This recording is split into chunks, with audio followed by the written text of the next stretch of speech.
Hey guys, welcome to my channel. প্রত্যেকবার মতো চলে আসলাম নতুন একটা স্ট্যান্ড টিউটোরিয়াল ভিডিও নিয়ে। Hey guys, my name is Ritu Hossain. Welcome to my new channel. And hello everyone, আসসালামু আলাইকুম। আই হোপ সবাই ভালো আছেন।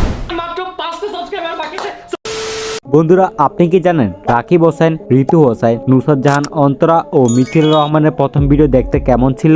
না জানলে সমস্যা নেই। আজকের এই ভিডিওতে আমরা দেখব রাকিব হোসেনের টিম মেম্বারদের প্রথম ভিডিও। আর ভিডিওটি শুরু করার আগে আপনাদের ছোট্ট একটা রিকোয়েস্ট করব, আমাদের এই চ্যানেলটি অন্যান্য চ্যানেল থেকে অনেক ছোট, তাই আপনাদের সাপোর্ট ছাড়া এগিয়ে যাওয়া সম্ভব না। তাই ভিডিওটি লাইক করে চ্যানেলটি সাবস্ক্রাইব করে পাশে থাকবেন। চলুন গাইস, ভিডিওটি শুরু করি। তো গাইস, প্রথমে রয়েছে রাকিব হোসেনের বোনের ছেলে রাকিবের বাগিনা জাহিদ হাসান জয়। আর জয়কে তো আপনারা সবাই চিনেন। জয় প্রথম ভিডিও করা শুরু করে রাকিব হোসেন ও মেহেদী হাসানের সাথে। প্রথম জয় তাদের ক্যামেরাম্যান ছিল। এরপর আস্তে আস্তে তার মামার কাছ থেকে ব্লগিং করা শিখে যায়। জয় তার চ্যানেলে প্রথম ভিডিও আপলোড করে 2018 সালে। এর আগেও জয় রাকিব হোসেনের অনেক ভিডিওতে ছিল। চলুন আমরা দেখে আসি জয়ের পুরনো